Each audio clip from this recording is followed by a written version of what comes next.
What is going on? Welcome back to another episode of the MindShare Podcast. My name is David Greenspan, as you know, and I got to ask you something off the top today. This is an important one. I'm wondering, when was the last time you had a real conversation with somebody in your business? Like, I'm talking like a legit real one, not where you're doing a sales pitch or, hey, I'm just following up, but like a real conversation. Because right now, at this very moment, we are in a market where a lot of agents are completely struggling. And instead of completely leaning in, a lot of people are talking about the market. They're not doing the things that they need to be doing, even though they know they should be doing. Everybody's overthinking. Everybody's trying to do, it's got to be perfect. But I'll tell you, it doesn't. The other thing we know is that the agents who are actually having success in this market right now, well, they're doing what most people don't do. They're picking up the phone, they're having the conversations, they're doing the prospecting. And I got to say, that's what this business has always been about. But somewhere along the way, and it could be because of the successes, it could be the height of a market, it could be people winning, we lost that whole thing. So today, this is episode number 379. Now, he's not just the president of the Toronto Regional Real Estate Board. He is a broker owner. He is in the trenches just like everybody else. He's having the same conversations that, we're all really having every single day. And outside of being just a really awesome, down-to-earth dude, what really stands out to me and what stood out to me about this particular episode leading up to this conversation, and it had nothing to do with his title about being the president of the Toronto Regional Real Estate Board, which is absolutely amazing. Moreover, it was about how he sees this business. He talked about trust. He talked about communication. He talked about what he calls informed empathy. And more importantly, he is not hiding behind tough conversations. He's not hiding from them. He literally told me, ask me anything. So that's exactly where we're going today. Joining me on this episode of the MindShare Podcast is the president of the Toronto Regional Real Estate Board, Daniel Steinfeld. Mr. President, hello. Welcome to the show. Thank you so much for having me. Yeah, don't ask me anything. I take it back. Ask me. No, I'm kidding. Hit me with it all. Hit me with it all. We are certainly going to do that today, man. No, it's awesome. It's a pleasure having you. I know you came off of a very busy morning as well. But I'm excited to dive into this conversation with you today. I think that there's going to be a lot people can learn. And I know when you and I have, some of our, just one-on-one combos, a lot of them are just very real. A lot of them are very down to earth. And I think that is refreshing. I also think it's refreshing. Well, I mean, we'll get into this stuff because I think a lot of the combos we've had shows where your heart is for this business. And that means something. And I know for me, that means something. And I've been playing this game now professionally for 20 years. I've gotten to know a lot of people in the industry. There's a lot of people that shouldn't be in the industry. But then there's a small few that really do care and do a great job. And my man, even before, you came to the show or, got the new role that you're in for this year, where I've thought about you and what you bring to the table in this industry, man. And it means a lot. So again, it's very exciting to have you on today. No, likewise, I think, I want to believe it's not a small a minority that care, but it might be a minority who are out there and engaging enough to let people know. And you're definitely one of those who is a strong voice in this community that represents what's right. And so likewise, appreciate this and all the conversations we can have, because we need more people who are in it for the right reasons, talking about it and being out there, not afraid to share the gospel of good real estate. Ain't that the truth, man? No, I'm looking forward to that. And now, like, I sort of alluded to this a moment ago, but as you and I were texting, getting ready for this and sort of all the back and forth we were doing, there was one particular thing that I thought it stuck out to me. It stood out to me. It was one particular word, but you said, when I asked you about your goal, you said that the goal coming out of this was refreshment. And, you want people to rethink what they expect from the people they trust. You want people to rethink what trust actually is. And you tied that into how you operate, again, informed empathy, the golden rule stuff. And I love that because I know, and I think right now that a lot of people in this business have lost that. We've talked about integrity in the past, and I've mentioned that to you, where it's bothered me that we haven't got that. A lot of people made it about the money and about the transactions. And look, to everybody listening, and I've said this many times before on big stages and even one-to-ones, I love money. Let's talk more about money. Let's go make all the money in the world. I got no problem with it. But when it's just about the money and it's not about the people, I think we've lost what our role is in this business. So I thought I'd start there with you today. Yeah. And before getting into like titles and roles and all that stuff, it's funny. I was going to ask you, like, who are you when you're not the president of TRREB? And one thing I saw last night this morning on the Instagram was you're a drummer and you play some wicked tunes on the drums, which was very cool. But seriously speaking, Dan, when you're not president of TRREB, who is Daniel Steinfeld? I mean, honestly, I say the same. I'm just a guy. I'm like anybody. I think, I'm fortunate to have this role and to be able to use it, I think, for good. But I'm a dad of 4 kids. I'm a husband to someone who is way better than I am, and I'm just lucky to be in her orbit. She's awesome. But I'm someone who really tries to glass half full everything, even in the worst of circumstances. I used to be more of an analysis paralysis sort of person. I come from a finance background. I come from working for a football team for 10 years. I've been fortunate to have a lot of very unique experiences with a lot of very unique people. And with that, like with anybody, I think it just shapes the way we look at the world. And so I've also had the good fortune to be surrounded by a lot of good people who have shown me what it means to do good and how that comes back to you. And conversely, the impact that not being so good can have on certain people and the way that not just they're perceived, but what lands up coming back to them. To your point, I mean, whether your goal is money or whatever it is, I think you need to come from a place of a good foundation and mindset, as you obviously are a huge advocate of, in order to get where you're going. You don't just go there without being more conscious of who you are and what you're trying to achieve, and really of those around you, because they're all part of the journey with you. So I'd like to believe I'm someone who cares, just kind of full stop, right? Sometimes to a fault. Sometimes that's where I fall flat, as I think a little bit too much about what other people think sometimes, but I do that with a goal of getting everybody to a happy place. Like, I do believe, we've talked about this. I don't believe in absolutes on almost anything, but I do believe there's a possibility that everybody can actually be in a positive place, right? But it takes a big reset and a big refresh, like you were mentioning, to get there. Well, and I was gonna go there right there and kind of come back to that whole refresh part, because that's what you said the goal was refreshment. I guess how what does that actually mean? Well, how do you see that? The world, the profession, people are in a crappy spot. You mentioned that, and I think my goal as president now is I'm not blind to perception that's associated with this profession, with this organization, arguably with my role, arguably with me, just by virtue of taking this seat. And you don't talk at people to get what you want. You don't tell people where you're going without first grounding them in a place where you can build that trust. And so for me, whether it takes the first 3 months, 6 months, or my entire term to get this organization on track from a trust perspective and resetting the narrative about what we represent and where we're all trying to go, and hopefully, refreshing like a button on a computer, basically reloading things, but also hopefully being refreshing to people, that I and TRREB and the profession itself is not a bad thing. And you need to first gain that trust and let people understand that there's a discussion that we're all in. And I spent my whole morning doing that today. I'm sure we could talk about that. Like, today was the 3rd of 3 town halls with our membership. I'm still here. I just got off stage, and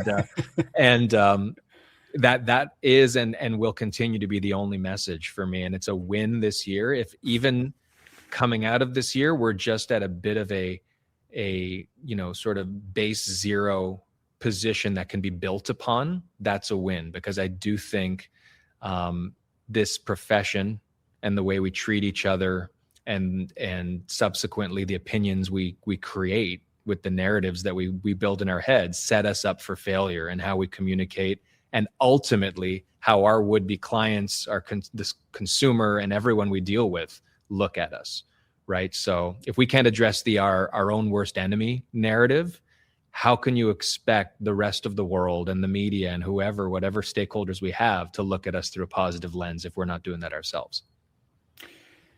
Definitely not an easy task or an easy conversation to have, and certainly not something where, and as a big baseball guy, batting 1,000 is next to impossible. You might get that on your first AB, but like as the ABs mount up, batting 1,000 is again one of those things that just doesn't happen in baseball. And so where do I parallel that is, as we're trying to bring people together, we're not going to get them all, and we try.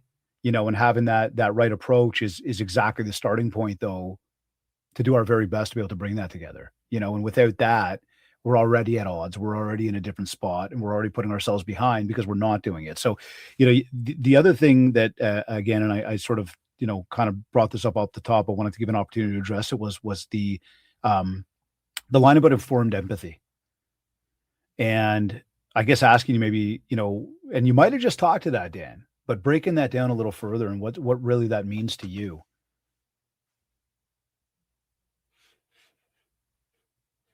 No. Dan seems to be frozen on us at the moment.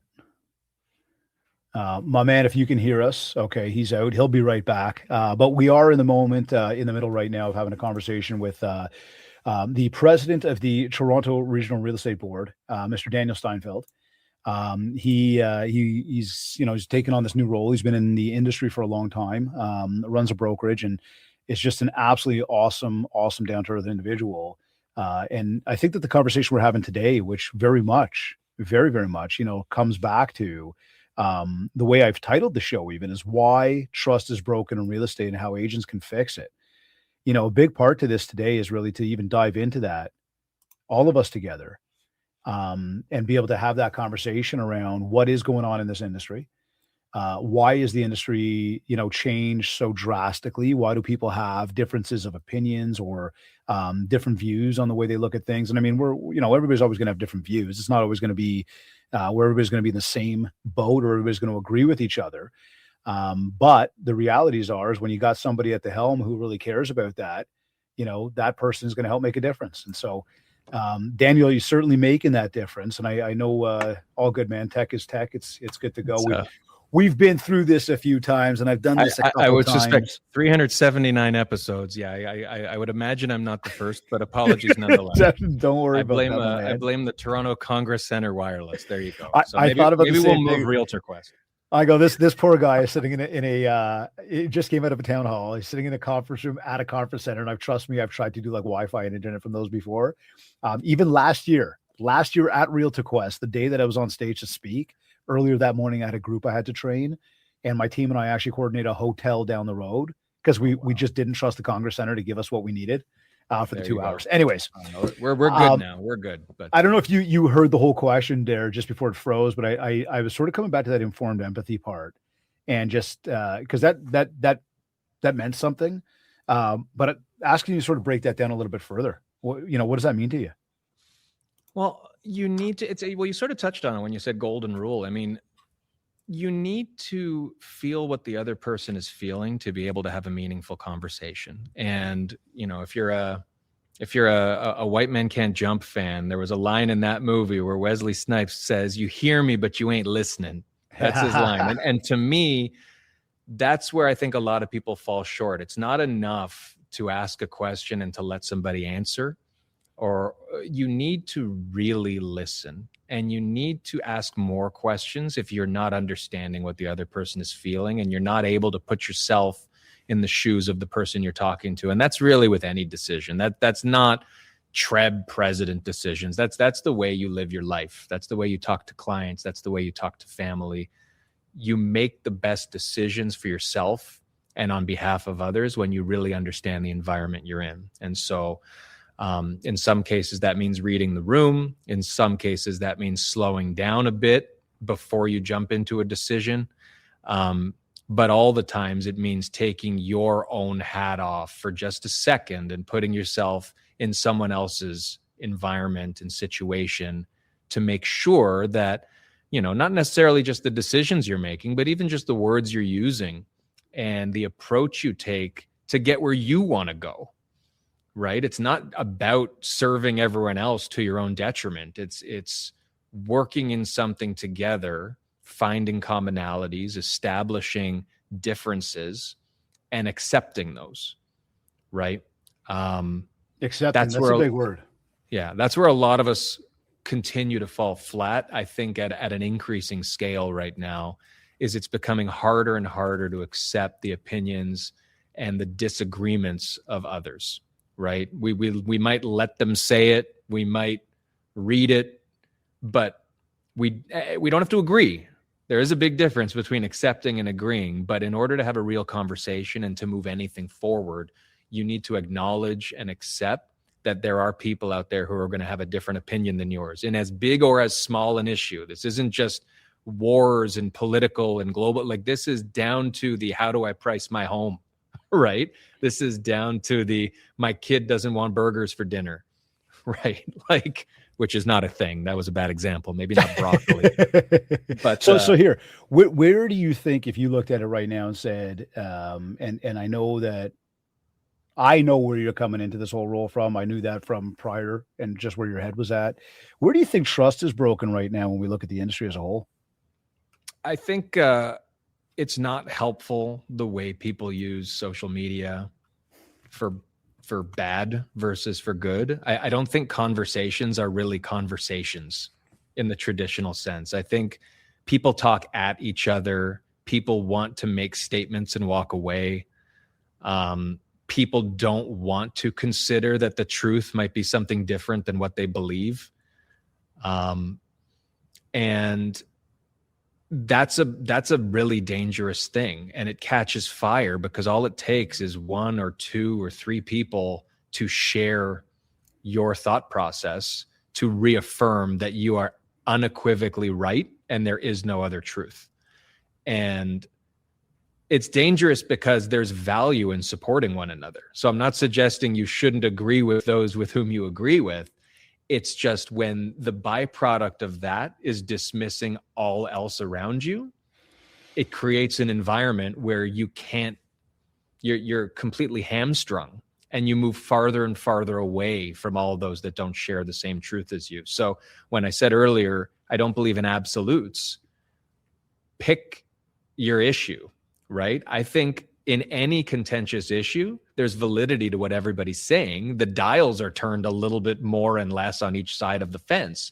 But to say that because I'm right, you have to be wrong, I think is wrong. I think that is not right. I wish everybody could hear that and really allow that to sink in. I think that you nailed it when you brought up the social media. I think that in a society consumption, as much as we consume and as much as we look at what other people are doing, and then we look at the fact that AI is what it is these days, and it's almost impossible now to tell what's real and what's not.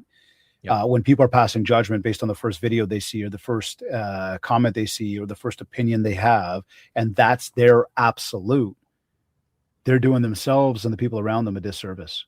Right. And it doesn't give us that ability to have informed conversations and informed empathy, Correct. And be able to solve things. And I think that in of itself is a huge problem we've got in today's society. And that's where that whole word trending comes from. There's so much that's trending out there and people don't do enough to go and say, wait a second, let me just get that second opinion, or let me dive deeper, or let me have that conversation. I mean, when you brought up, people say something and run away, to me, I call them keyboard ninjas. Right. So many of these people would never do that to somebody's face. And we see it. I mean, we're seeing it with kids in school, right? That whole cyberbullying. Most of these people would never say something to somebody's face if the opportunity to get punched in the face was real. That's right. But now because of these, the computers and the emails and the social, everybody's doing it. And I'm tired of seeing it in this industry. I'm tired of it. And that's why I've been as forthcoming with the way I speak and what I say to people, and how I call people out sometimes, and nobody directly, but more of us as an industry. And it's exactly that. It's listening to what's going on and going, hey, we can be better, and we need to be better together in order to be better for everybody out there. That's right. Like, do you think that agents have lost sight about of what this business is actually about? And I cannot say that as a blanket statement of 100% of agents. And I want to make sure everybody tuned in understands that, because I know there's some people sitting there going, I haven't, and I'm not saying you have. So please, nobody take me out of context there. But I also know that people listening to this who do have the right head on their shoulders will be in agreement with me that there are too many that do not. It goes without saying that. I mean, in fairness, what is important to one person is not important to another. So I don't think people have lost sight of what's important to them. Mm-hmm. But I think in terms of what's important to move us all in the right direction, and why people, I think, air quotes, should be focused on their job and what service and value we bring, I think gets diluted, is a nice way of putting it, but I could be more aggressive than that. But it gets diluted by the need for attention, by, valuing clicks over doing what's right. I think it dollars to a large degree, people put their ethics and their best judgment on the back burner sometimes out of desperation or out of prioritizing the wrong thing at the wrong time, right? And again, situations dictate different decisions for people. And sometimes, again, if I'm not in their shoes, I don't know what drives people to sometimes make what in my view would be the wrong, misinformed decision. But when it impacts others in a negative way, then it's the wrong decision, right? Like, absolutely, there's a greater good. And sometimes you're forced to make decisions that piss some people off for the best outcome. But we have a duty in this industry, and people rely on us as professionals. And when this and other professions are under continued scrutiny, and all it takes is one or two bad apples to ruin it for all of us, I think there are people out there who are kind of saying, well, one other person did this. How is it so bad if I do something less bad to get my deal done, right? Or if I compromise my integrity just this once so that my post can go viral, right? Absolutely. There's people out there who have forgotten what this is about, and maybe just forgotten why they as individuals got into it in the first place, right? Because I think you're right. What you're putting there, it might not be what's important to me isn't important to them, but what was important to them, I think, has gone by the wayside for a lot of people, but out of desperation. And look, I would say at the same time too, we want to be empathetic. I can respect and appreciate desperation. I really can. Life is not easy. It's not cheap. It's only getting more expensive, and it seems to only be getting crazier right now. So I can respect it. I really can. What I can't, though, is when we start to go the wrong way about the way we do things, and we do it with no sense in mind about who it impacts, how it impacts, the reflection that it will have on, never mind just us as individuals, but as us as an industry. Because I do think it takes a village. We know it takes a village. They say it takes a village. And it certainly does. And for everybody tuned in right now, and we got a lot of people that are lives on the Instagrams watching, I can see, and Facebook and YouTube. And, it takes a village, and we are the village people. We're not the village people. That sounded really I wish bad. I was the village That people. Sounded really bad. Could I be the fireman? We are the village. Like, it's us. And if we don't do it together, how's it going to get better? And I know what ends up happening now. Some people sit back and go, well, I try, but they don't. So why should I bother? Well, that's like, don't throw your garbage on the street. And it's like, well, everybody else does. Well, yeah, but if each one of us can kind of actually control what we do, maybe we'll have less garbage on the street, or maybe we'll have more trust. In fact, on that word of trust, what would you say real trust looks like between an agent and a client today? How would you define that? Trust from a client? Between the two of them, you're trying to earn that trust. You're trying to build that. You're trying to have that. Is it just, hey, they hired you and they said, hey, I signed the listing with you, or is it so much deeper than that? Yeah, no, it needs to be deeper than that. If all we have to rely on is the paperwork we put in front of someone, and our access to a lockbox, and our ability to do a CMA, then we've failed at what people are putting their trust in us for. I think it's a social contract more than it is a real estate contract. This is our ability to be handed the keys to somebody's life, very literally. And that's not, that's not meant to sound as weirdly metaphorical and symbolic as it is, but yes, we talk about but it is. It's literally life-changing decisions where people are putting that trust in us when we earn it to guide them on how to make the best decision in their situation. And if we don't take the time and show genuine compassion for what their situation is, it's not just about how many bedrooms do you need, right? Or, how big a backyard is important to you. It's what is your situation? What brought you here and what's important to you? Where do you want to be? What's the next step? Where are you coming from? Like the more we can ingrain ourselves in the reason that someone has reached out to us or anybody else in the first place, or not. If you cold called someone, that doesn't mean that you don't have to earn their trust anymore. Even more so, it's incumbent upon you to equip yourself with as much information as possible, because your trust is not guaranteed. It's not something that you just get by getting them to sign a contract. It's something you earn over time, and it pays dividends over time. And it's not one way, right? Obviously, I guess as salespeople and as realtors, it's very important to us, and it's crucial to have the trust of the people who are hiring us and who are working with us. But it's still a two-way street. We want to be able to trust the people we're working with so that we know that we're equipped to make the best decision for them, right? And that we're not looking over our shoulders in what is deemed a cutthroat industry to some, right? I've been in open houses where people have come in with their realtors, and the moment the client had an opportunity, they'd come to me hosting the open house saying, if you give me a better deal, I'll rip up my contract with this guy. Wow. Right? Now, obviously not the norm, but it's indicative of the requirement and the importance of having trust that goes both ways with our relationships. And if we haven't earned it, then we don't deserve it. And I would argue if we haven't and can't earn the trust of our clients, then you really don't deserve the client, right? Because then what are we there for? There are, in this market, in TRREB alone, there's 70,000 individuals, and we'd all love a bigger client base. We all want, the tangible things, the leads, the money, all of that. And we have to work for it, and you have to do the things, and you've got to listen to David and do the things he tells you to do. I couldn't agree with that part more. 100%. But the road doesn't end once the pen hits the paper, right? It's just beginning. That has now afforded you the opportunity to have a lifelong relationship. And that only happens if you have the ability to take it to the next level and build the trust and continue that growing over time. Because trust isn't finite either. You don't get it and it's there. You get it and then you work on it. And you can't buy it. Can't buy it. Takes time to earn it. That's right. It takes about a millisecond to lose it.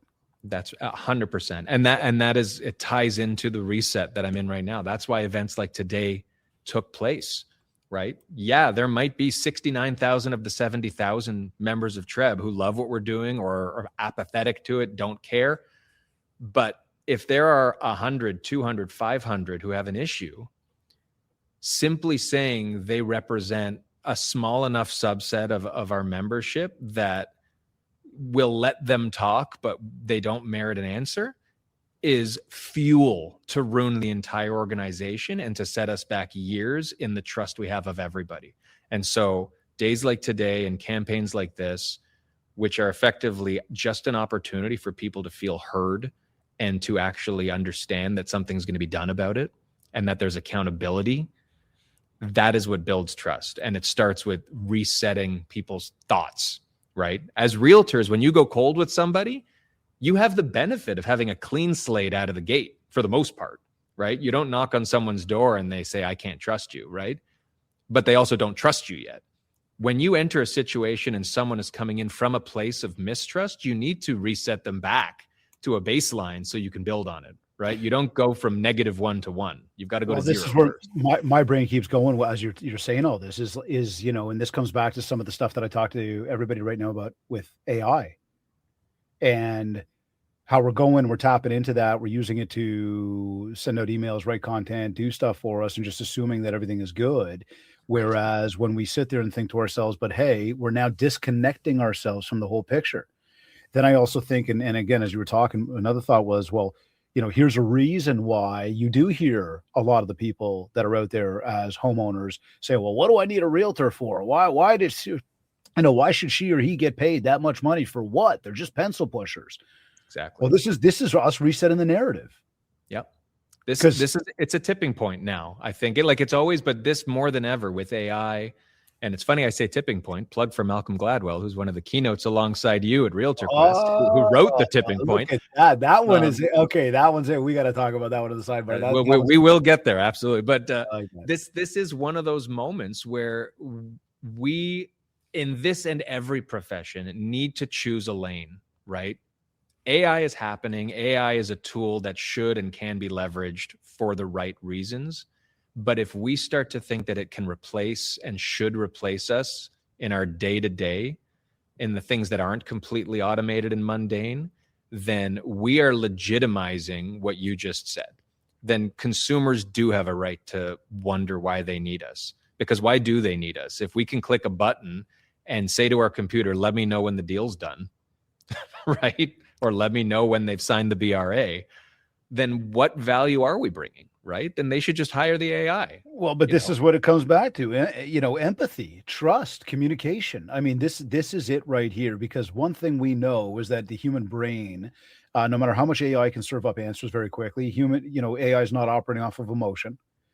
Typically speaking, if you use AI enough, you know that if you say to it, hey, I'm thinking about what color to wear today, and it's like, you should wear green. You're like, actually, I was thinking blue. And it's like, that was a great choice. Blue is the right color. You're like, I'm thinking black. Blue was great, but black is really your color. That's right. And it's like, well, wait a second. We're making decisions and we're doing things based on that. And, again, that does that prove our value? Now, if we, as we extend that part of the conversation and think, if we bring this down to the ground level and we think about the agents picking up phones right now, and I hope to everybody tuned in, you're picking up the phone. And if you're not picking up the phone and you want to tell me all the excuses in the world about why you're not picking up the phone, I'm going to challenge you right now to go back to your past 90 days of deals. In fact, I'll challenge you to go back to your past 365 days of deals and ask yourself where the most of them came from. And if you do say that most of them came from either repeat and or referral business, I'm going to call that group one business. That is a result of active conversations, just like Daniel and I are having right now, two real people talking to real conversation in real time. That's where relationships are formed. That's where trust is built. And I'm going to encourage everybody to go back to that. Now, in saying that, to continue the question, for them who are picking up the phones, what should those intentions be when they pick up the phone? Instead of, well, let me do it that way. What should that intention be right now? What would you say to people like, one, make you calls, but two, somebody said to me the other day, and I'm making this question very long, but somebody said to me the other day, they said, Dave, I don't know what to say to people right now because there's not a lot of positive to share with them. And I used to be really positive, but now I'm sharing a lot of negative, and I don't think people want to hear negative. And I said, well, they want reality. They want somebody they could trust. Yep. What would you say? What should those intentions be, Dan? I want to assume that anyone picking up the phone and anyone in this industry is already equipped with the knowledge you need to do the job right. So park that for a minute and know that your tools are with you when you need them, but approach these conversations to learn, to listen, and with an actual interest in the person that you're talking to. They pick up on that. And I don't want you to find out their life story, but I want you to approach it talking with someone rather than talking at someone. Because the moment you call someone with an agenda and they feel it out of the gate, that right out of the gate, you're saying, can I tell you about the market? And can I tell you about all the homes on your street that sold and what the average price is and interest rates this and interest rates that? That's all knowledge that will come out. It's knowledge you've got. And I can understand how all of us are just eager to be the first one to tell somebody, right? You want to be the one that informed the person on the other side of the line that you are the smartest realtor out there and they need to hire you. But if you approach it with the perspective that and they will know or might already think and assume that you're smart enough to know those things, then what's going to differentiate you from the other person who knocks on their door, if there is one? And to David's point, you might be the only one who's picking up the phone, which will win you, right out of the gate. But there's more people out there. And where you differentiate is not going to be on the interest rate announcement. It's going to be on your genuine interest in situations. It's your ability to connect the stuff you know to the conversation you're having, right? So if you're talking to someone and you can learn anything about their living situation, about the number of kids they have, about their favorite restaurant, what's working, what's not working, whatever. Take the conversation where it's going to go, right? You're not calling as the friendly neighborhood person who just wants to learn about someone and they don't know you're in real estate. Like, I'm not saying you're just a creep who's calling and asking someone to give you their life story. But once they know what you do and have a very high level of why you're calling, you need to get the narrative to learning about them. Because why put more meat on a bone that hasn't been defined yet if you're taking them in completely the wrong, misinformed direction? Because they don't give a shit about what school is, good in the area that's over there when they don't have any kids and you never asked, or their kids have already moved out and they have no intention of having more, right? You don't want to overflow information that might not be relevant. You want to be able to drill down to specifically where they're at, what's important to them, and that shows them that you're listening, builds their trust, because now you're not just a salesperson, you're actually along with them for the journey and talking about stuff that matters, and you're not wasting time, yours or theirs. I ran for a lot. You can cut me off. No. You know what? Because it's funny. I was going to ask you just there, like, where do you think we're getting it wrong as an industry on a daily basis? And I mean, as you were saying that, I seriously, I pictured myself getting door knocked. Mm-hmm. And I do want to say too, by the way, as you mentioned door knock, and then you said something about, phone calls, you might be the only person doing the phone call. And I thought to myself, if you're door knocking, you're probably the only person doing the door knock. And I would tell everybody right now a stat that I've shared for years, and it continues to hold true. And this is my own R&D. So you want to fact check, just ask me and I'll tell you this is the truth. 96% of agents don't door knock. Of the 4% who do, 99% of them see business. So, you may not like it, but I'm going to tell you all, it works. Yep. In saying that, what it brought me to was somebody coming to my house to door knock me and having zero thought of asking me any questions or learning about me, but instead wanting to tell me and BS me that they've got a buyer from my house and, they want to know if I want to sell. Problem is that, and I understand you're not going to research every single homeowner before you knock on their door. But I would suggest and challenge anybody, if you're, anywhere in my vicinity, you better figure out if you're coming to my door, because if you got the wrong lines, I'm going to call you on it. And not to be, forgive the French, an asshole about it. Moreover, to say that, you're going to tell me you got a buyer, I'm going to ask you some tough questions. And if you haven't got the answers for it, you're not building trust. Right. And so it's like, if you're sitting there going, well, Dave, like, well, what would you do? First of all, there's obviously a lot more role playing and scripting we can do on that to get you to practice, but I don't want you going there with the script, and I don't want you going there, thinking you're role playing with something. I want you going there and saying to yourself, I'm going to ask some questions and I'm going to learn, and I'm going to find out a little bit more about these people. And at like the forefront of it all, I'm going to just work to establish like a relationship. Like, I'm here, and like, I just want you to know I'm a resource and I can add value and help you. And yeah, down the road, if like we want to do something and buy and sell and whatever, I'll be here for you. But I just, like, at the forefront of it all, like, I'm here and I'm helpful. Absolutely. And I think as we do that, I want to add one thing too, because I think one really important point people don't give enough credit to is embracing the pain points. Pay attention to the stuff that pisses people off and don't look at that as a bad thing.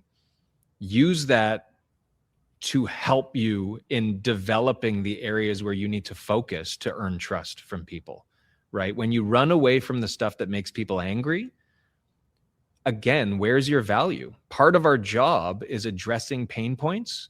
So putting yourself out there to actually learn more about what bothers people, what's not working for people, is one of the best ways to get them to a happy place. Right? If you just double down on the good stuff, I mean, that works sometimes, but you're missing a golden opportunity to build off of the bad stuff. Listen, nailed it. Okay, nailed it. And it's I think we need to hit home and reinforce that right now in a big way, is that for everybody tuned in again, as you're thinking to yourself about talking to people, what do I talk to people about? What do I say? All of that stuff.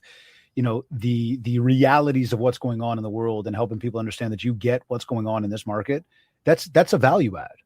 For sure. And people may not want to hear the negative. They may not want to hear the bad. They may not want to hear, like I tell people, like one of the active touch points you should be doing is send a CMA to your clients once a year. Oh, but the market's not good and they're probably down. I'm like, well, probably down. How do you know that? What if they bought 10 years ago, 15 years ago? Are they down or are they still up? And if they bought 3 or 4 years ago and they might be down, do you not think maybe it's important to reach out to them and let them know that and just say, hey, equity's down a little bit. Look, I just want to touch base. Everything good? How's financing? Do you need to talk to a mortgage broker? Like, I'm here to be a resource for you. Exactly. And too many people think, but it's not going to get me a deal right now, so I'm not going to make it happen. Again, I really truly believe you're missing the point if that's all you're going for is the transaction every time you make the call. Right. It cannot be about that, Now, Dan, I wanted to ask you about the role as president. You're in a unique position. You obviously get to see a lot, be privy to a lot more, be there. And there's a reason why you've been elected in this role, right? There's a lot of value you provide, and there's a lot of trust and respect you have, obviously, from your peers and your colleagues to be able to do this. What are, and I know too, and we brought this up earlier about trust. And I think there's a really cool theme to that today. But we brought this up earlier about trust. We talked about people's views and how people are very like, I'm going to talk at you and I'm going to say what I got to say and I'm going to walk away. And whether you agree with me or not, what I say is right. And that's the way it is. I want to take this moment right now, though, as we talk about your role and again, kind of being privy to things. What are agents not seeing from your side of the table? I know that's loaded. I know that's loaded. Question. More from a position, though. And you know what? It's important that I appreciate the question because I think one of the toughest things to drill home with 70,000 members, and we are a small city, and it's in the position I'm in is almost like someone who needs to try my best to take care of a small city. But within that, you've got such a diverse group of stakeholders and opinions where in my seat, you need to understand, like I need to understand that any decision I make is going to be wrong for some people. Mm-hmm. And I need to accept that as someone who wants to make everybody happy. It's not impossible, but there's a way to effectively communicate the decisions so that even those who don't agree can understand. And that's the goal that I've got. And what I'm seeing right now, as an example at a very micro level, just today, there was feedback we heard from a lot of people saying we need more mechanisms to communicate with our membership, to inform them more of the tools that are coming out, to tell them more about, decisions that are being made, what have you, education that's being offered. But then in the same breath, someone else has the feedback saying we need to stop emailing so much and we need to get out of their face and just let them access the MLS and stop bothering me with all this BS, right? And it's not to say there's not an answer, to find a happy medium there and to find ways that we can satisfy both, but it's a very sort of minor but important example of everything that happens in a stakeholder group like this will have a yin and yang to it with different opinions and different perspectives of our membership, right? I spent each of these town halls trying head on to talk about something like the ORWP, the wellness program, the dirty word among many people in our industry. If you don't talk about it, nothing will happen. So it's been talked about a lot. People were asked to ask the question and promised the answer. Again, not a promise that it's the answer you want, but a promise that you're going to be respected enough to get one. And that is a larger example of an issue that divides our membership, right? And divides the industry, right? But that to me, as a global sort of fact of this role and of this large a membership in a tough economy where a lot of people are struggling, a lot of people are angry, a lot of people are being fueled, not just in real estate, but in life, in politics, in whatever, with things that are frustrating. The wrong thing can set somebody off, but the right thing can get them back to appreciating that we're actually all in this together. And it's my job to reinforce and to get us back to a place where 70,000 people understand that, you know what, there is enough business for all of us to eat if we do the job. And it's not the guy next to you's fault that you didn't get a deal if you didn't knock on enough doors, right? Or because you're too angry and you don't realize that you're not gaining people's trust because your attitude is piss poor, right? Mm-hmm. So I'm not scolding or telling anybody what to do or how to live their life or how to do their business, but I am trying to explain and get people back to a place where if we can learn to not be our own worst enemy, we all move forward together as an organization. And it's my job, and I've been entrusted with a very large responsibility to make some big decisions on behalf of this membership. And I don't take that lightly, but also understanding that no decision is going to universally make everybody happy either. I can only do what I can to get ahead of it, let people know a decision's coming, ask the question and get informed as best I can of what the temperature is on a certain thing, but still try to move the ship forward. I think the what's the word I'm looking for? Transparency. It came up a lot today. But honesty. Look, I think it's very real to sit back and say, I'm going to do my best. And I already walked in understanding, again, to this whole batting 1,000 thing. There's just going to be some people that aren't going to be happy. And it's not that we're not going to try. Because again, I know you and I know where it comes from beyond us being on like a live show right now. I know where it comes from. It comes from the depths of your heart. Like I know. And I feel that when I talk to you about that stuff, right? So it's like, to me, I go, this is the right guy for this role. This is the right guy to take these next 365 days and really try to impact and recognizing legitimately like, hey, I won't get everybody, but I'm certainly going to try. And it's not about they got to think the way I think. It's about having the transparency of the conversation. It's actually the opposite. I got to think the way they think, really. But this is the thing, though. It's putting ourselves in their shoes to go, okay, wait a second. Right. I'm a human being. I've got my opinions. Let me step out of my shoes for a moment, step into theirs and go, man, can I see this from the other side of the table for a second? Exactly. And I think to the question that I just asked you, what I'm trying to set up here too is one, be able to pull the answer out of you. Two, is be able to have anybody else who is on the other side of that table, because most 70,000 people are, hey, step into his shoes for a second, see what it looks like from there. Now, just before we go on, I got to take a quick moment to do this before we don't. I want to take a quick commercial break here and make sure that we mention our sponsors and that this episode of the MindShare podcast is brought to you by Kids Keep in Touch Systems, your ultimate marketing and lead generation CRM. If you are in real estate, you need kits. Along with REM Real Estate Magazine, Canada's premier magazine for real estate professionals and industry stakeholders for news, analysis, and commentary on Canadian real estate. While you're listening, make sure you head over to mindshow101.com, grab your free ultimate marketing bundle. If you're ready to grow your business with coaching, training, group training, or want to bring any of what we do with Mindshare to your office, please do get in touch. And the final part of this commercial break is to make sure that you do get yourself registered for Realtor Quest 2026. We are going to talk to that momentarily, but I'm going to tell you it's going to be well, last year they topped what they had done the year before, and this year it's about to go even bigger and better. And so it's incredibly exciting. Make sure you head on over to, where's that, Realtor Quest? What's the URL there, Dan?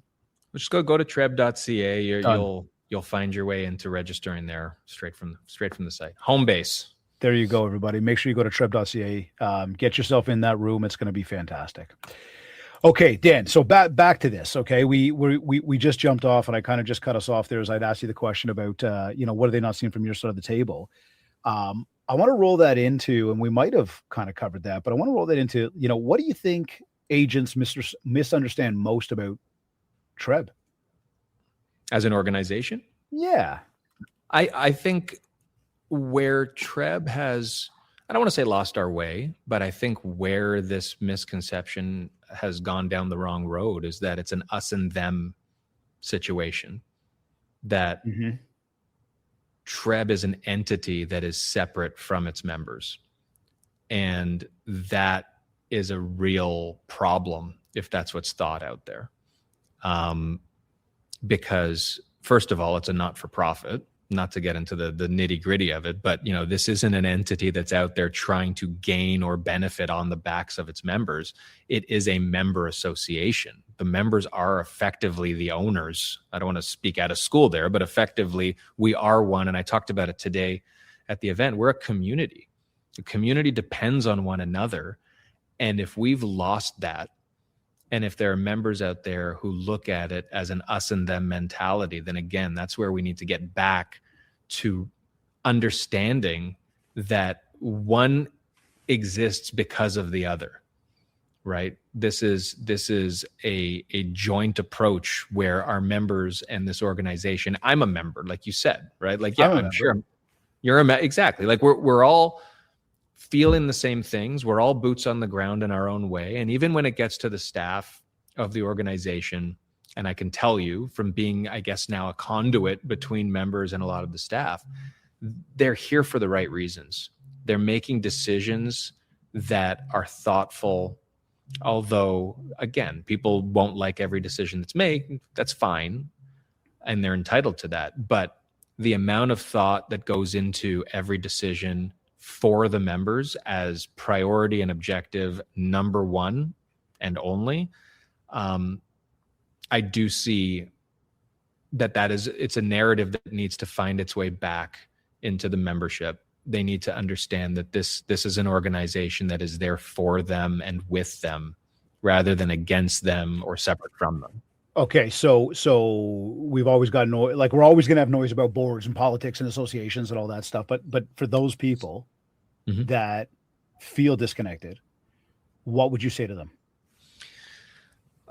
First and foremost, what I said at the end of the town hall today, this was the last town hall, was that conversation's not over just because these events are over. We ran, a survey. We did over 60 focus groups and 3 town halls designed entirely to hear from members about not high fives and how great we're doing, but the opposite as much as possible. Like, take this opportunity to tell us what we can do better, to tell us what's working and what isn't working, the risks that you see out there, the experiences you're having, because the decisions that are made need to be informed by you. So to people out there who feel that we're not listening, the proof is absolutely in the pudding. So we've done the first step, and the members, a large number of them, have done the first step of taking us up on our offer and putting it out there.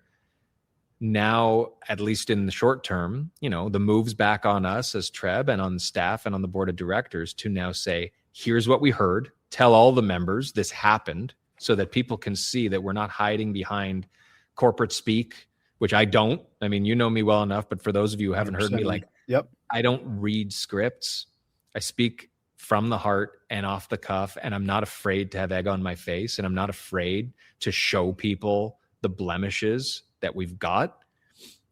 But it's not enough to say, okay, we heard you, here's what's wrong. The step that logically follows that is, here's what we're going to do about it.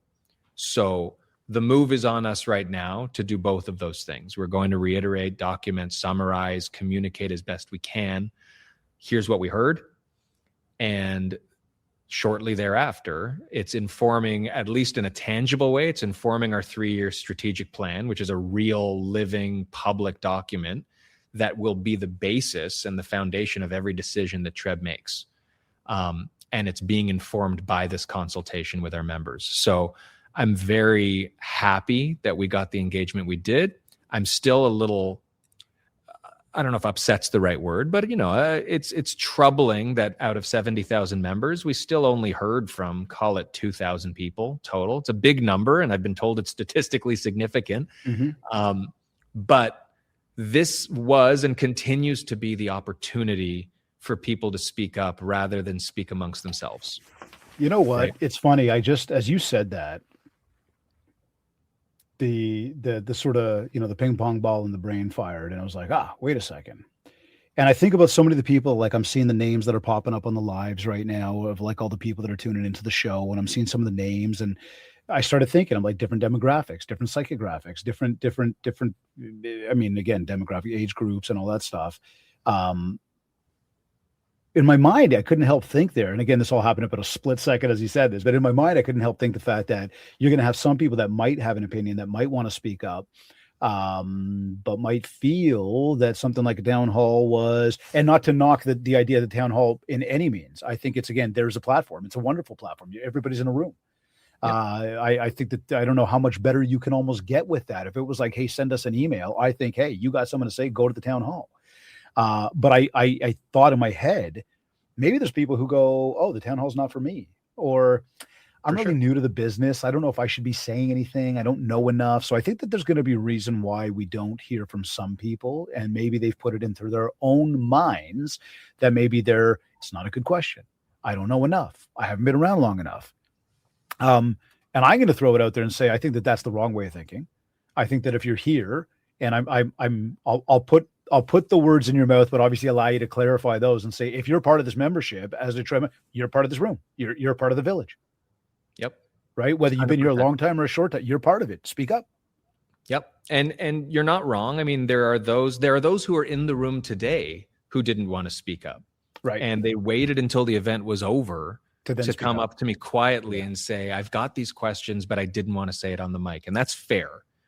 We didn't want to, this wasn't meant to be a forum to embarrass or to call out opinions that might not be shared by the room. And it was the third step in a process. Like the survey was individual and it was anonymous, and it allowed us to collect feedback that informed the focus groups, which ultimately ended up being 3 or 4 people in a room. But to your point, emails, like, and I put it out there. I mean, people email me every day, and I myself respond to each and every one. Wow. So email, and it's just, now you can email president@trreb.ca. That comes to me directly. Do that. The only caveat is, give me a little bit of grace that it might not be an hour, but it'll be a day that I get back to you. Give me a little bit of grace that I don't have all the answers, but I'll get it for you. And understand again that sometimes the answer isn't what you want to hear, but you deserve one. And to your point, there are genuinely no stupid questions, because in a community this big, there is always more than one person who shares the thought that you've got. And it's way better to address your concern and feel good about getting an answer than either stewing yourself and letting anger brew, or sharing it on social media with a group of people who probably don't have the answer, but they have their own answer that helps aggravate things. And we've seen it. If there's TRREB members, I know not your whole listenership are TRREB members, but last year at our annual meeting, for those who were there, that is the embodiment of frustration in a very unfortunate, but it was almost bound to happen form, where people don't feel heard, people don't think that we're listening or will give the answers. And it's a hopeless feeling that leaves the opposite of what you're saying, where people want the public forum to be angry. And while it's unfortunate that happened, and I don't condone it in any way, and I definitely don't invite it this year, let's all be friendly this year. Again, I understand that when people feel they don't have an outlet to give that feedback or to get answers in a constructive way, then they're going to take to whatever way they want to take to. So allow this to be just, again, a reiteration that I'm doing my best and the board's doing its best to put out as many outlets as possible for people to air their frustrations, share the good. That's good too. But we need to know where improvements should and can happen so that we can try to do it, right?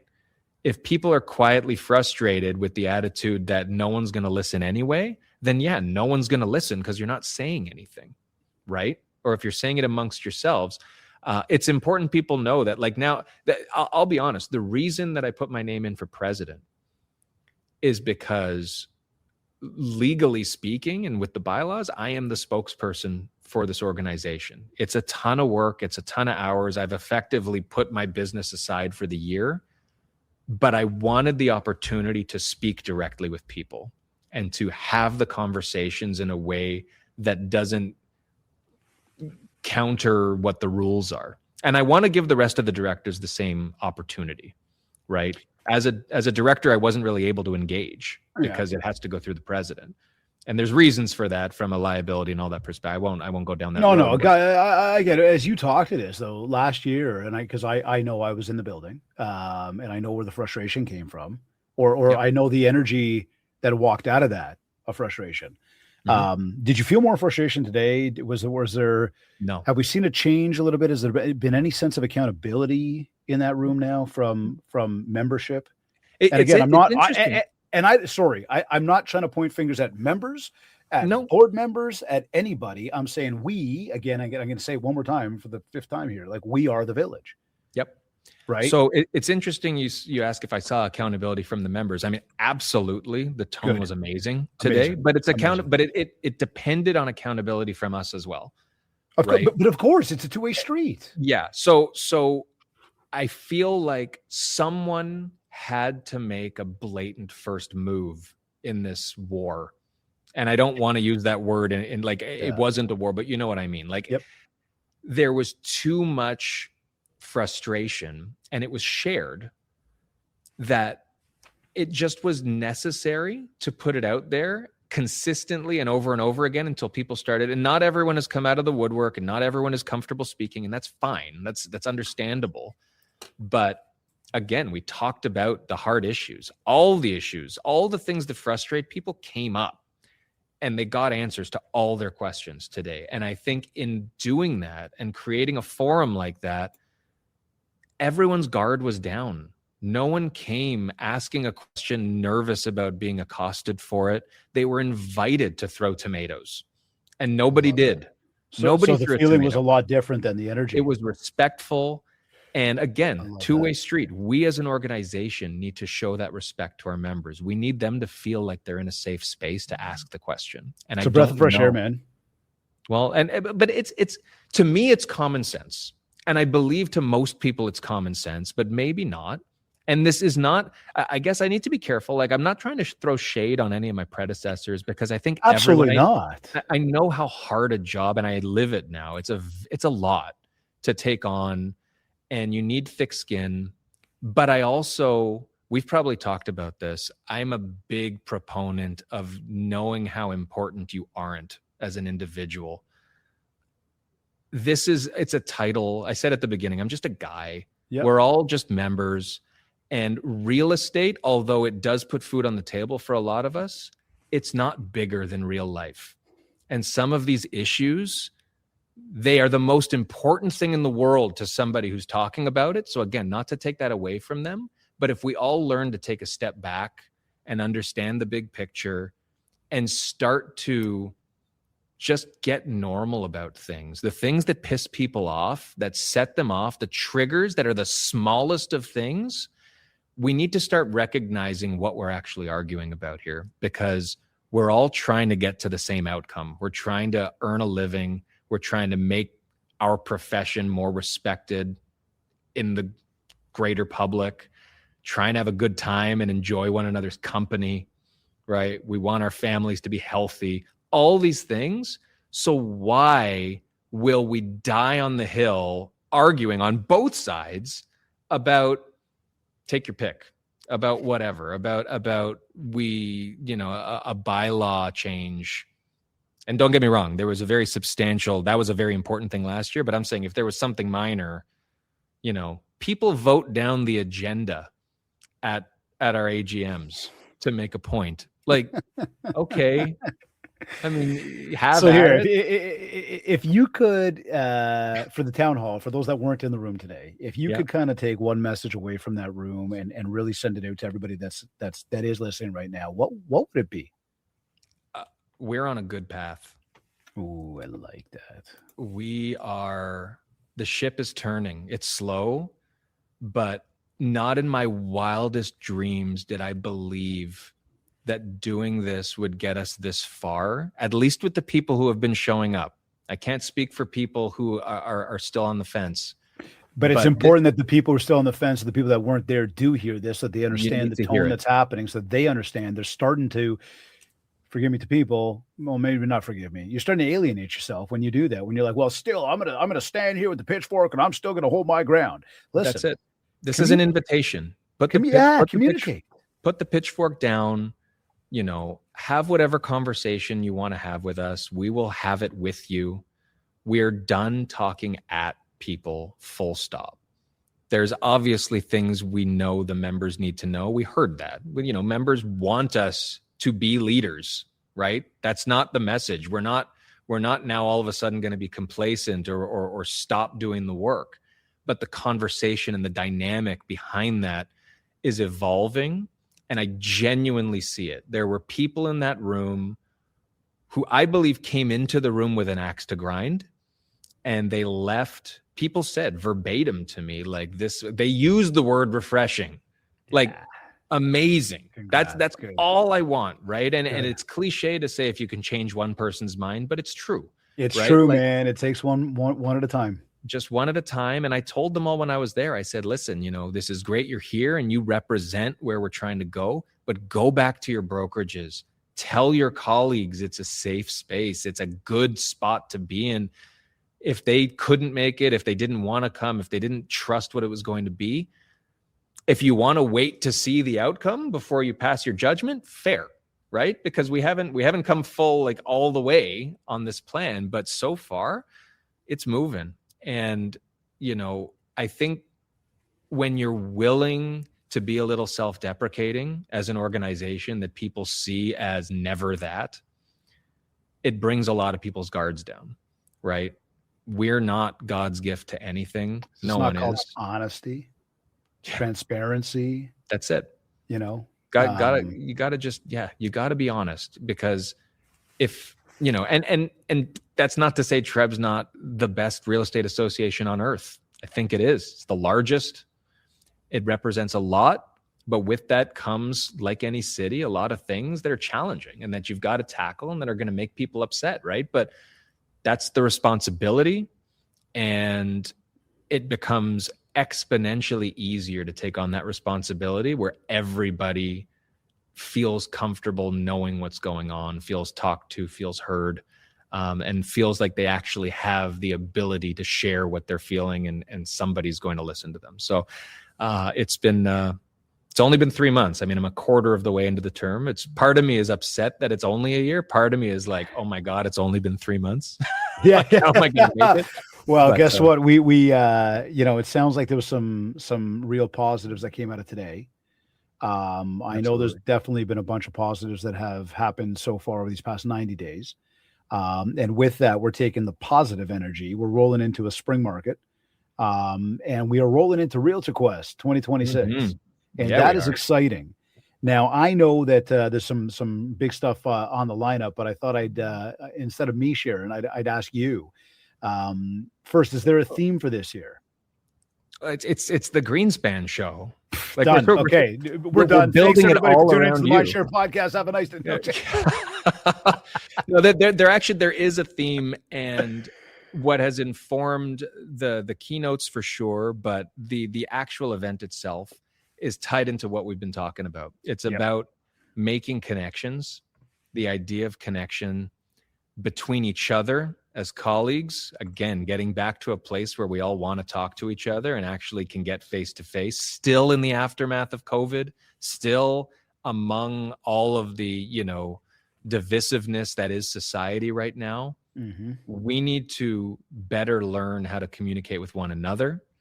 We need to build on that because we need to learn how to communicate with our clients and would-be clients. And just start to enjoy each other a little bit more. So making connections, building our networks, building our business because of it. What better place to do that than ground zero of the largest collection of realtors on earth at one time? Like you're going to see loaded, like north of 10,000 realtors in one place, and not just from Toronto. We've got now the largest contingent of international realtors who are coming to this, who are paying their way to see this show and to meet all of you as Toronto realtors who are looked at, this organization and our members are seen as the gold standard in this industry globally. I can double down on that. I've had a bunch of international conversations, gratefully, lately, and we are looked at that way. 100%. And we're talking like conversation with people overseas in big chairs, running big organizations. Just doubling down on what you just said. It's amazing to see it. You know, they really, I dare I use the word envy. They envy how organized we are. They envy how together everything is. And like you said, when you've got a city that big, naturally there's going to be things that also, break, and it's just like anything else. So Dan, give us some highlights. What, you mentioned one of them earlier. I know. Well, I have to open. I have to open with the opener is Mr. Dave Greenspan. Hey, there you go. Is going to grace us with his presence. We're happy to welcome you back, and I'm excited. You are going to, as you do, you are going to bring incomparable value to everyone who attends. So whoever's coming, I don't know which day or what time it is yet. I'm not sure. I don't know if you know. I don't but know. I'm sitting in the very building where it's going to take place. But yeah, so we are going to. No, and thank you. We're honored to have that opportunity. We really are. It's the pinnacle of real estate shows, is the way I look at it. The amount of people that come from where they come from, the amount of booths there are, new things you can learn, and how many different sessions and how many different speakers you guys bring. Like it truly is. If you're in the game of real estate, whether you're in Toronto or not, you need to be in the building for these few days. So, but outside of, and I thank you for the accolades. Outside of myself, I know we've got some serious headline speakers that are coming in. Some serious and more to come too. Oh, this is exciting. But I can tell you, in a distant second to Mr. Greenspan, we have the former First Lady, Michelle Obama. Michelle Obama. If she listens to this, she might cancel. I take it back. She might say to Barack, move over. There you go. But the former First Lady, Michelle Obama, is there, and I'm happy. She was a topic of conversation, both positive and otherwise, with questions today at the town hall. I'm happy to address that here too for your listeners. Yeah, talk to us. So keynote speakers are not chosen by the board of directors. First of all, there's a lot of commentary out there that we chose. Most of the directors learned who the speakers were at the same time the members did, but It is a member comprised committee that I actually put this committee in place this year of people who I think represent a very wide cross-section, to your point, of opinions, of demographics, of opinions even of the event itself. People who have been critical in the past, people who love it. And the mandate that was given was the theme of the event, making connections. And in Miss Obama's case, who better than someone who's known as the closer, someone who has brought together divisive opinions. But the other thing that was a criteria for the committee was Canadian content. And I know that is that's a feedback that I've at least seen. A couple people did reach out to me directly, and I responded to them individually. But yeah, shocking as it is to believe, Michelle Obama is not Canadian. You don't get much less Canadian than the former First Lady of the United States. But in a roster of what I believe will be a dozen speakers, she is the only non-Canadian. This is a Canadian-focused event. Cool. With always an eye on being big, bringing in sponsorship dollars that pay for these speakers. So again, people talk about where's my dues money going, not to the speakers. It's great that you brought that up. I know there was conversations about that last year with the final guest that was up there. Yeah, entirely funded by sponsorship dollars. And part of the reason that big names, obviously we want to bring big names with great messages for the members as a benefit to them. But it also, as you can imagine, helps as a catalyst for increased sponsorship dollars when they see names like this at the event. So it is sort of chicken and egg. Our other keynote that has been announced, who to me is just a huge name, is Malcolm Gladwell. Oh, I actually just learned that a few minutes ago when you brought it up. I didn't realize that. It's unbelievable. Super Awesome.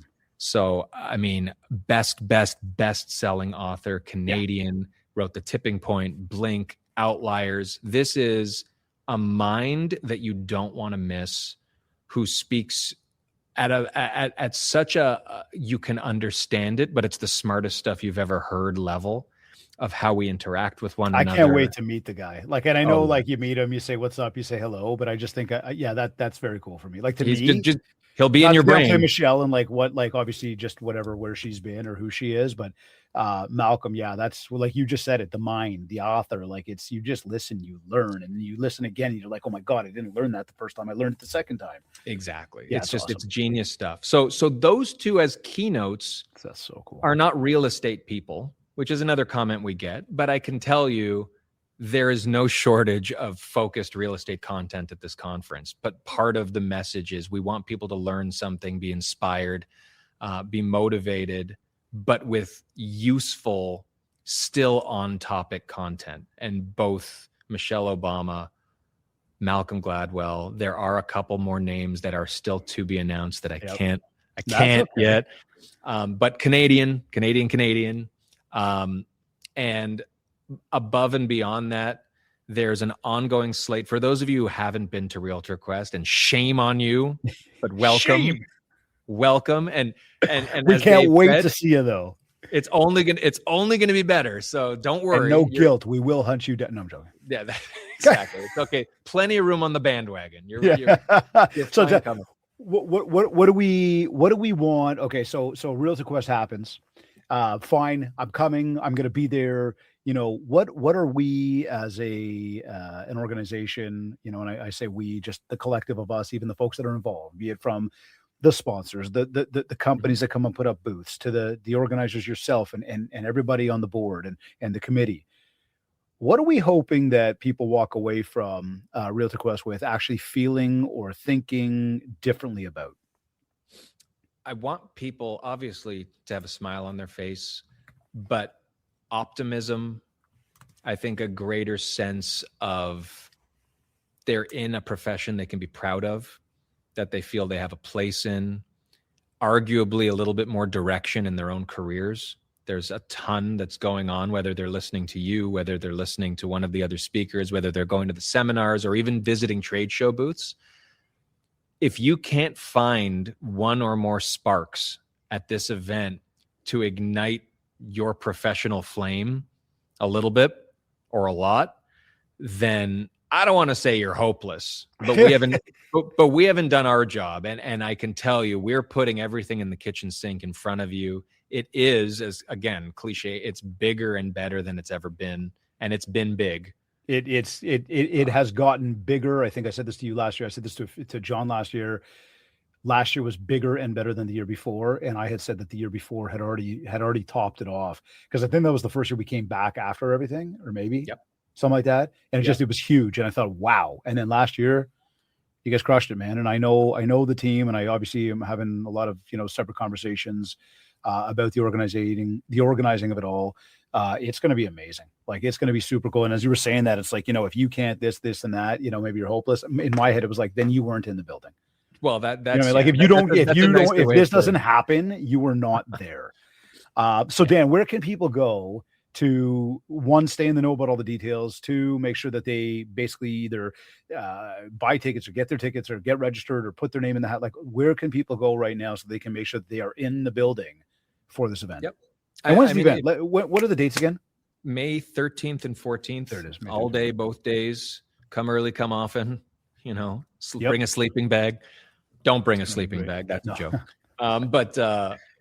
If you're a member, you've already received and will continue to receive emails that direct you straight to the event. If you're a member, when you get to the event, even if you haven't registered, you'll be able to sign in with your member number right there.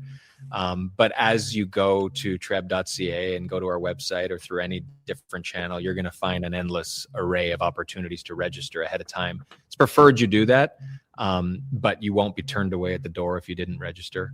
And again, as a TRREB member and as even a PropTech's client board member, you don't pay to come to this thing. So, don't waste that opportunity. Come for Dave, stay for the free pens, and stay even longer for Michelle Obama, right? There's so much. And another focus of the event this year that, we want to keep surprises around every corner, but we want this to be interactive throughout the day, not just on the stages, but the actual trade show floor, opportunities to do new things. We've had historically, live podcasts on the floor, but there's going to be more than that, more opportunity to engage, to share on social media, things like that. But yeah, we're just looking forward to a good time. It's a happy place, and it's an opportunity in a world that hopefully by then is starting to find its path, but it's sad out there for a lot of people. This is designed to be just a happy time for people to get with each other again. So if it's the only thing you come to this year, make it that.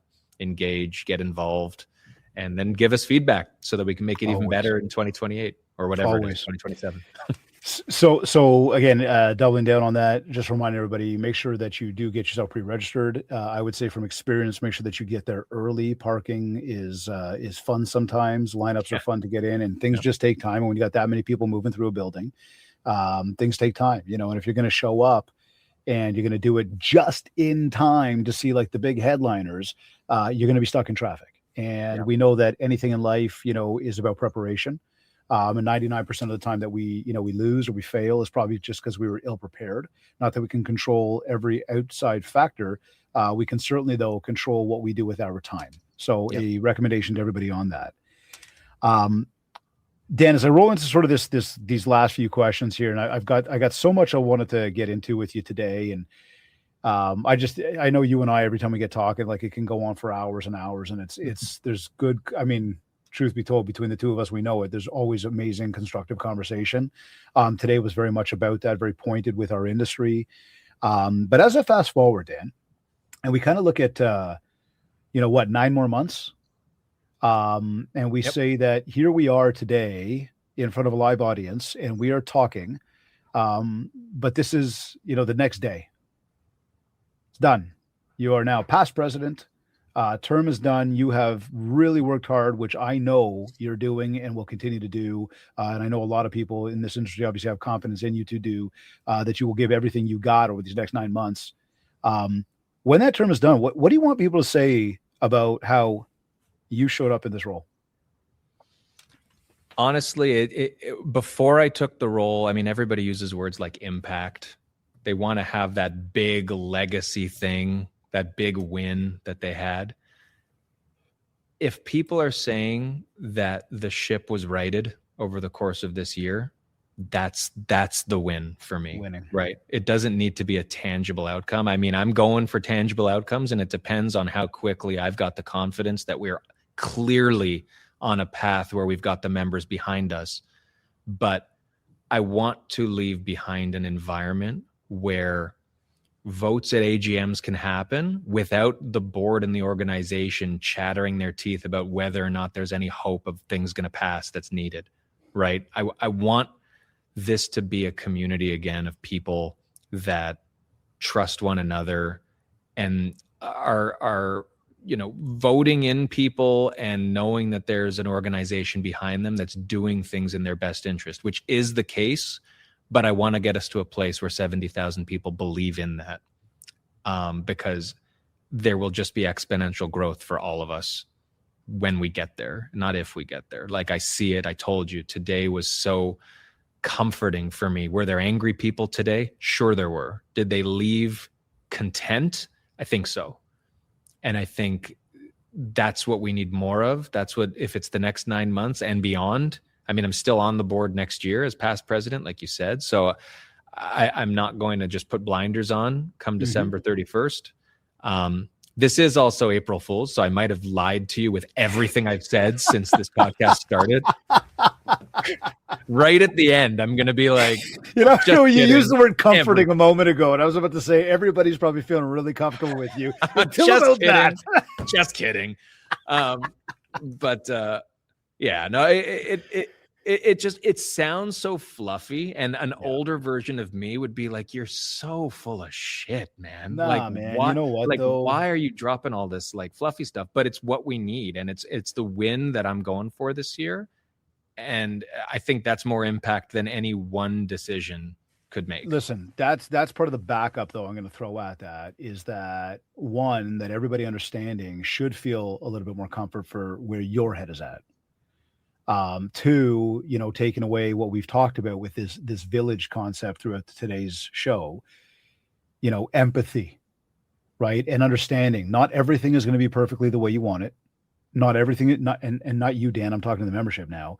Right. Not everything is going to go exactly how you want. It's not all going to fall in your cards just because you want it to. There's going to be things that you're not happy with. If we can come away from all of this going, you know what, we have been heard, and we can see that there's the right head on the shoulders, and we are working together, and just the culture of what's happening begins to change. In my mind, that's a win. And I got zero doubt in my mind, again, knowing where you're coming from, that's going to happen. And it already seems to be taking place. So this is a special thing, man. And I congratulate you on all that so far. And I wish you the best of luck on the rest of it. I have no doubt it's going to continue moving forward that way. When you've got people telling you how they feel good walking out of there, they're not looking to, again, pitchfork people. Yeah. That's a positive. And for people on the other end to understand, it's going to take time. Whatever that line is about a ship, and it takes, however much time to turn the ship, or whatever right. That line is. Yeah. Tall ships don't move fast or something. I don't know. Yeah. It's going to take time, but people need to understand that. What would you say to anybody who says, I can't? That's a good question. I get frustrated with people who say I can't. It's a pet peeve of mine. I can't, I don't have the time. It's too hard.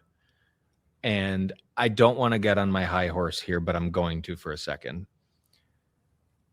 For those who don't know, 2 years ago, I had triple bypass surgery as a 42-year-old guy who was seemingly healthy.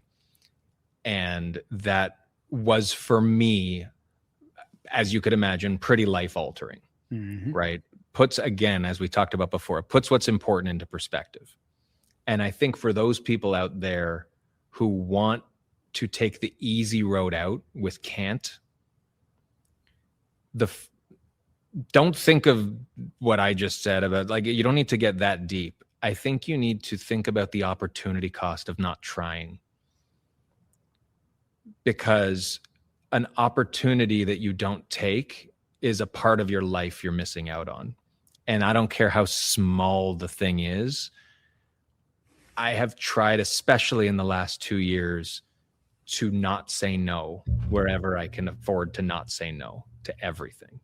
If things seem too hard, if things seem too expensive, whatever. If they're not what I agree with, I was an accountant by trade. I didn't want to be an accountant. Right? I was a marketing student, I thought, because I wanted to make commercials and I wanted to be creative, but I took a leap of faith into accounting, and then I took a leap of faith into a football team, which was a pay cut, but it was an opportunity. And I did it, and it led to great things.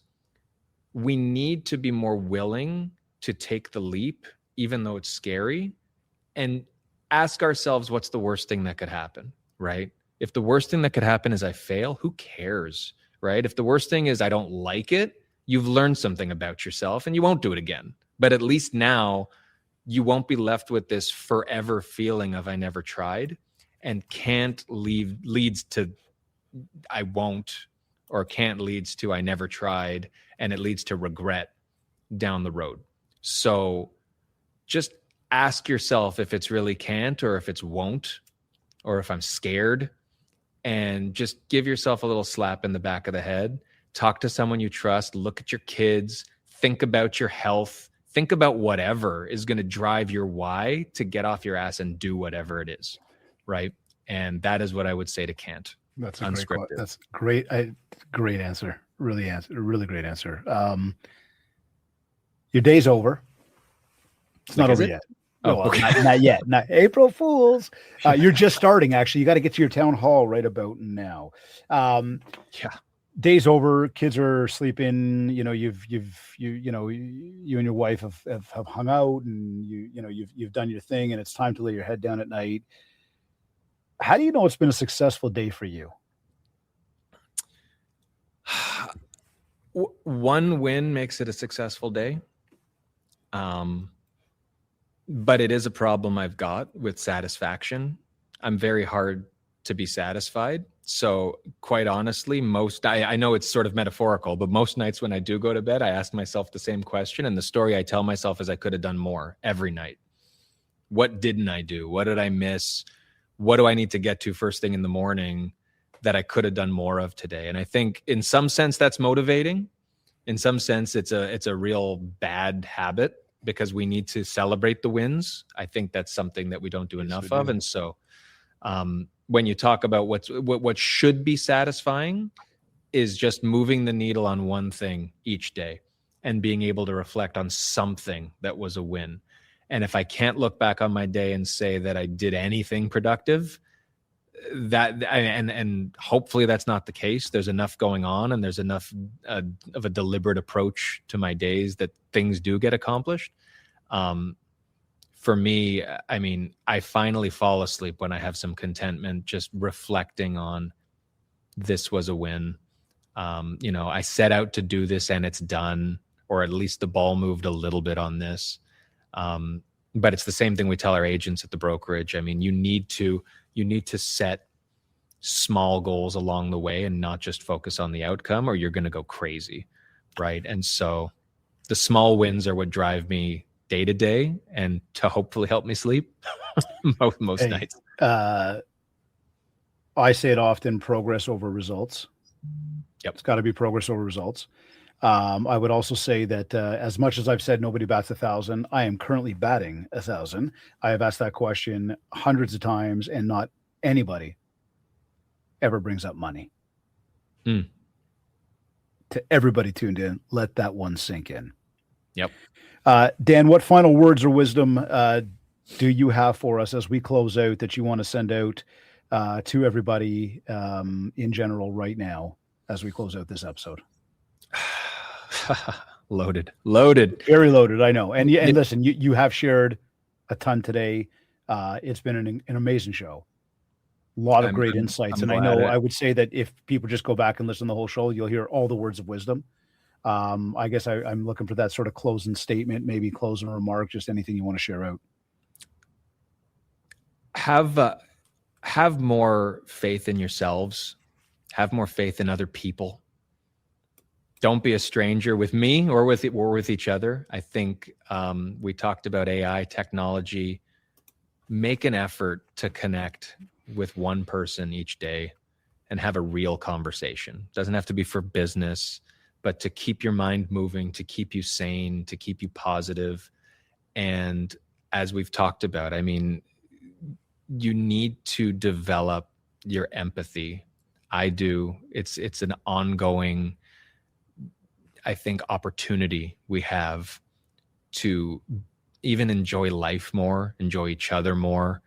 And the more we take the time to actually listen to one another and put ourselves in each other's shoes, the better off we will be selfishly.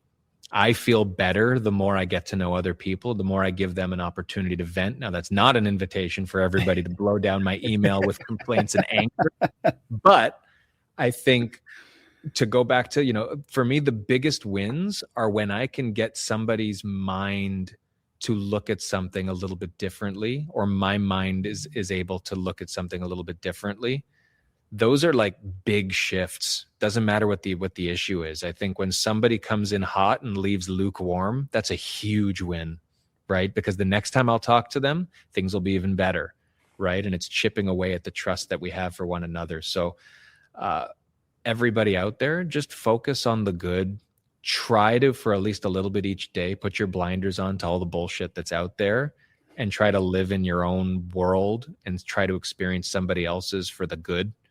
And I think if everybody just did that a little bit, it's again really fluffy, but we'd be on a much better path. And I think we're getting there. I'm really optimistic with what I've seen for the last 3 months in our little village of TRREB. But we've got a long way to go. We just got to keep plowing forward. And everybody reach out to me through, again, president.ca. Yep. Or, I mean, if you want to reach out to me in more of a social, not professional sense, I mean, come find me on Instagram. I put fun stuff there. It's never anything professional on there. At Steinfeld Says is my handle on there. And I feel like I'm one away from like a some number of 1,000 milestones. So whoever that person is, you get a free ice cream at McDonald's, or something. I can't do it. I'm already doing it. I'm already there. Yeah, but yeah, no, I think, like, honestly, just don't be a stranger out there. Come find me. I'm easier to find now than I have been in the past, and just talk to one another. Let's start building relationships again, because that's what makes people happier and makes real conversation happen in a world of technology. Well, we cannot thank you enough, Daniel. It has been absolutely amazing. I know, coming off the town hall you had this morning, an absolute loaded day of speaking, thinking, doing. I do very much personally recognize how exhausting that can be when you're on for hours on end. In saying that, this has been incredible conversation. I think we've gone deep on a lot of different topics. I think we've been very transparent.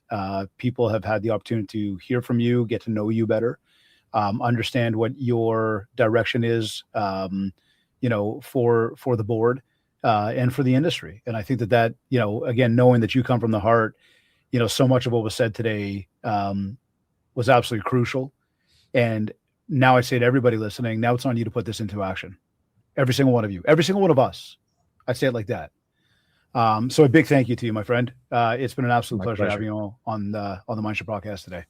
I appreciate you, and I look forward to hearing more from you at Realtor Quest and before. I cannot wait, and I thank you once again. And I want to remind everybody, make sure you are in that building. It is going to be an incredible, incredible event. Mr. Steinfeld, Mr. President, thank you, sir. Thank you. Take care. So I want to leave everybody with this right now, okay? This business at its core, it's never been about the market. It's always been about the people. And somewhere along the way, it does feel like the industry, the people within it, have forgotten that. It started to turn into transactions. It started to turn into money. It started to turn into waiting and hoping. But we've just heard it here. Right, we just had a real awesome conversation about this. That trust is not built when things are necessarily easy, but it's built when people are transparent, when people have real conversations, and we're able to see what other people are seeing, so that we can open our minds, open our eyes to what is possible.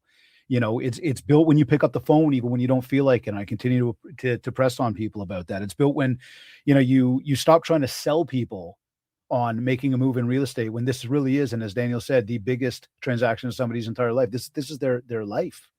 It's built when we show up for people with value, without our own personal agenda. But what can we do to help others? And that's the game. That's the game of sales. That's the game of real estate. That's the game of life. And if you are struggling right now, maybe it's a lack of opportunities, maybe the market. But I'm going to ask you: are you having enough real conversations with people? Are you getting out there and doing what you need to do? I mean, let that sink in. I've seen it time and time again over the decades I've been in this business. The people that are winning are the people that continue doing the stuff that is not, exciting. It's monotonous. It can be challenging to your own mindset. It can make you feel down when you're not getting the answers you want. But the question is, who are you being right now in your business? What are you doing to show up every single day? Because that's the person people are going to remember. Okay. That's what's going to make you more successful. That's what's going to help you build trust. And that is what drives everything in this business. So look, you all know how I say it. I like to be straight up. I like to be real. Today was a very, very awesome conversation. I try not to complicate things, instead try to simplify them by being very straightforward about stuff. It doesn't, require a lot of intention, but it does require a lot of effort. And it requires doing what most people won't do. Daniel's doing it. I know I'm doing it. And we certainly hope that you got a lot of insights from today's episode. A quick reminder and a shout out for Realtor Quest 2026. Again, this May, it is 2 full days. If you are serious about your business, be in that building, get in the room, connect, learn, communicate, and then actually do something with all of it. Anyhow, I'm David Greenspan, reminding you to build the mind share, because the mind share equals market share. As always, a big thank you to Kits and Rem for sponsoring this episode of the MindShare Podcast. Thank you for tuning in. I'll catch you all next week.